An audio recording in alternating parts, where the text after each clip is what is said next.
Hello, आज हम trigonometry में नेक्स्ट चैप्टर देखेंगे ट्रांसफॉर्मेशन फार्मूला, ठीक है ना।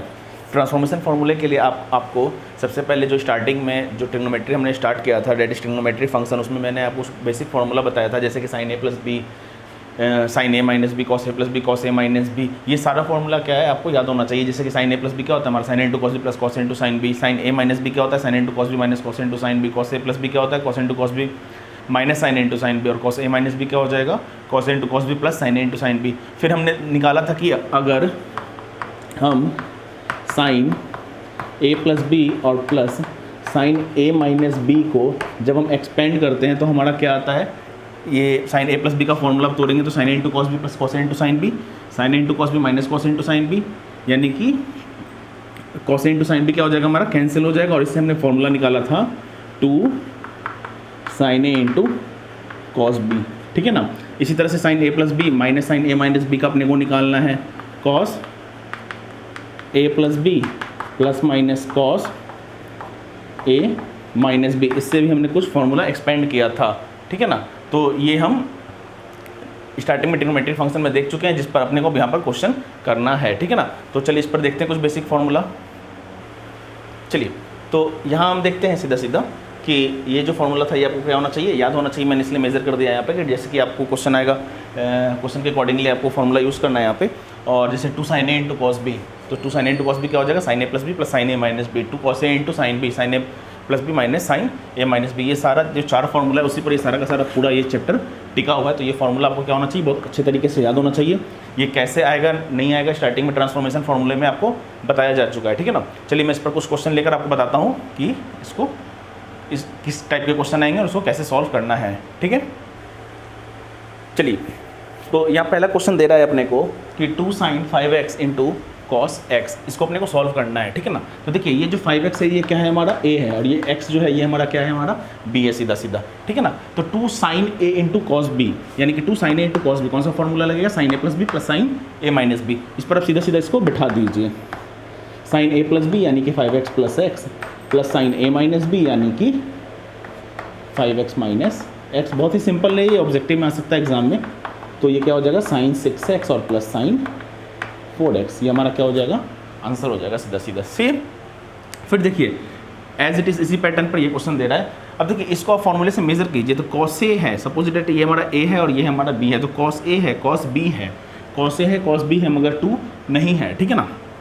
तो 2 नहीं है तो देखिए सीधा सीधा बोलते हैं कि एक मूवी आया था, सही ना। मूवी का नाम था क्या बच्चों, मूवी का नाम था हेरा फेरी, ठीक है ना। आपने बाबू भैया का नाम सुना होगा, ठीक है ना। तो बाबू भैया कौन थे, बाबू भैया वहाँ पर है ना, वहाँ पर एक बैग रखा होता है, आपने सुना होगा, आपको ध्यान में आएगा, ठीक है ना।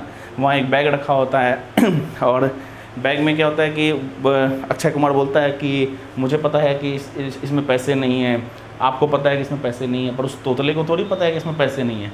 तो बाबू भैया क्या बोलते हैं वहाँ पे कि नहीं है तो बताना पड़ेगा ना, ठीक है ना। तो सीधा सीधा आप दिमाग में रखिए कि नहीं है तो अपने को लाना पड़ेगा ना, सही है ना। तो लाना पड़ेगा, तो यहाँ पर क्या नहीं है 2 नहीं है, सही है ना।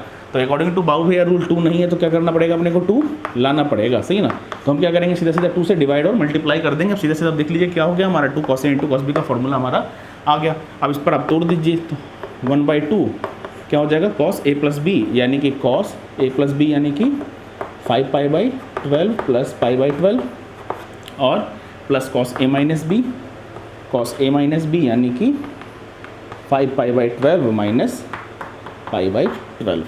चलिए गाड़ी को आगे बढ़ाते हैं। तो 1/2 ये हो जाएगा कॉस, एलसीएम हो जाएगा 12, ऊपर हो जाएगा 6π प्लस कॉस, ये हो जाएगा ऊपर 4π और नीचे 12, ठीक है ना। तो ये हो जाएगा हमारा कॉस 2 जा यानी कि π/2 प्लस कॉस 4 3 जा यानी कि π/3, ठीक है ना। ये हमारा इसका फाइनल आंसर हो जाएगा, ठीक है ना। तो ये कुछ बेसिक क्वेश्चन था जो मैंने आपको बताया। इसके बाद मैं कुछ और स्टैंडर्ड क्वेश्चन बताता हूँ जो कि अपने को ट्रांसफॉर्मेशन फार्मूले में पूछेगा। चलिए आगे ट्रांसफॉर्मेशन फार्मूले में अगला क्वेश्चन देखते हैं, सही ना।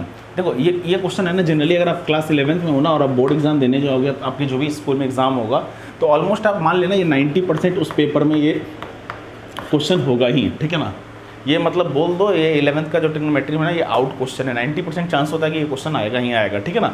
या तो साइन के फॉर्मेट में आ जाएगा या फिर cos 10, cos 30, cos 50, cos 70 या फिर cos 20, 40, cos 60 और cos 80 इस तरह के सीक्वेंस में आ जाएगा प्रूफ करने के लिए, ठीक ना। तो ये क्वेश्चन आपको बहुत अच्छे तरीके से आना चाहिए, बोर्ड पैटर्न के पॉइंट ऑफ व्यू से ये क्वेश्चन बहुत ज़्यादा इंपॉर्टेंट है, ठीक है ना।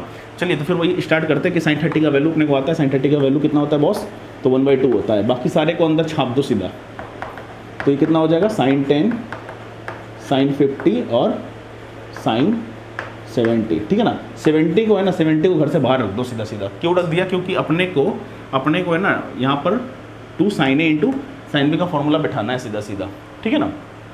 तो अब अपने को 2 नहीं है तो फिर से 2 यहाँ भी देंगे, 2 से डिवाइड मल्टीप्लाई कर देंगे, तो आगे बढ़ते हैं। तो ये कितना हो जाएगा 1/4 और 1/4 2 sin A into sin B, ठीक है ना, यानी कि 2 sin A into sin B formula है हमारा cos A minus B minus cos A plus B, ठीक है ना।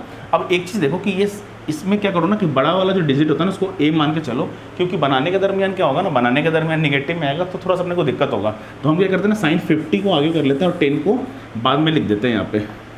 आप वैसे भी कर सकते हैं, कोई इशू नहीं है, पर ऐसे क्या होता है ना कि माइनस वाला टर्म अपने यहाँ नहीं रहेगा, सही है ना, बराबर है। तो 2 sin A into sin B formula सामने है आपके, क्या हो जाएगा cos A minus B minus cos A plus B, तो cos A माइनस B यानी कि 50 माइनस 10 यानी कि 40 minus cos A plus B, cos A plus B यानी कितना हो जाएगा हमारा 50 प्लस 10 यानी कि 60, और ये जिसको हमने बाहर किया यानी कि sin 70। चलिए आगे बढ़ते हैं, तो ये हो जाएगा 1/4 और मल्टीप्लाई करो सारे को, तो ये कितना हो जाएगा cos 40 into sin 70 minus cos 60 into sin 70, ठीक है। अब देखो cos 60 का वैल्यू मेरे ख्याल से आपको आता है, ठीक है ना, क्या होता है cos 60 का वैल्यू, क्या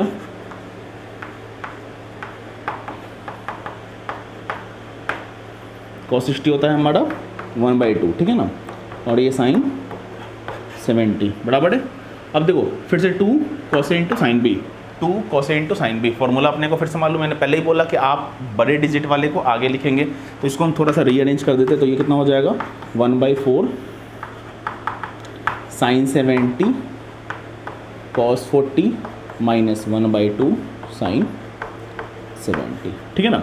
अब इधर देखिए, इधर फिर से क्या है अपने पास क्या है, अपने पास 2 नहीं है, तो हम क्या करते हैं फिर से 2 से मल्टीप्लाई और 2 से डिवाइड यहाँ कर देते हैं, तो ये कितना हो जाएगा बॉस अपने को 1/4, ये 1/2 और 2 sin A into cos B, ठीक है ना। अच्छा एक बार देखो 1/2 यहाँ भी है, 1/2 यहाँ भी है, बाहर लाओ दोनों को, सही ना, तो 1/2 क्या हो जाएगा हमारा खत्म, तो अपने को इसका निकालना है 2 sin A into cos B, 2 sin A into cos B, formula क्या हो जाएगा sin A plus B plus sin A minus B, तो ये हो जाएगा sin A प्लस B यानी कि 70 plus 40 which is equal to sin 110 plus sin A minus B यानी 70 और माइनस 40 यानी कि sin 30 बराबर है, और ये 1/2 हमने कॉमन ले लिया है, तो यहाँ बच जाएगा अपने को sin 70, सही है ना। तो ये हो जाएगा 1/8 sin 110 plus sin 30 minus sin 70, ठीक है ना। अब sin 30 अपना क्या होता है 1/2, देखो 1/2 और 1/8 1/60 अपना आंसर आ रहा है सीधा सीधा, सही ना। अपने को क्या खटक रहा है, तो अपने को ये दोनों खटक रहा है, ठीक है ना, तो ये दोनों खटक रहा है, तो आओ इसका काम तमाम कर दें। देखो sin 110 को हम लिख सकते हैं कितना sin 180 और माइनस 70, 180 में से अगर 70 चला जाएगा तो क्या बच जाएगा हमारा sin 70, और sin 180 minus theta equal to क्या होता है हमारा sin थीटा यानी कि sin 70, बस बैठा दो। sin 110 को हम क्या लिख सकते हैं sin 70, ठीक है ना। ये स्टार्टिंग में मैंने बता रखा था आपको ट्रांसफॉर्मेशन फॉर्मूले में, सॉरी ट्रिग्नोमेट्रिक फंक्शंस में, तो आपको ये आना चाहिए, मैंने पहले ही बोला था वो आपको बहुत अच्छे तरीके से आना चाहिए। तो ये कितना हो जाएगा 1/10 sin 110 जिसको हमने लिखा कितना sin 70 प्लस sin 30 और माइनस sin 70, चलो प्लस माइनस उड़ा दो, sin 30 का वैल्यू 1/2 और 1/2 1/8 हो जाएगा हमारा 1/60, तो ये क्या हो जाएगा हमारा इसका आंसर हो जाएगा, ठीक है ना। इस तरह से बहुत सारे बुक में क्वेश्चन दे रहे हैं जिसको आप सॉल्व कीजिए। आगे नेक्स्ट टाइप ऑफ क्वेश्चन देखते हैं।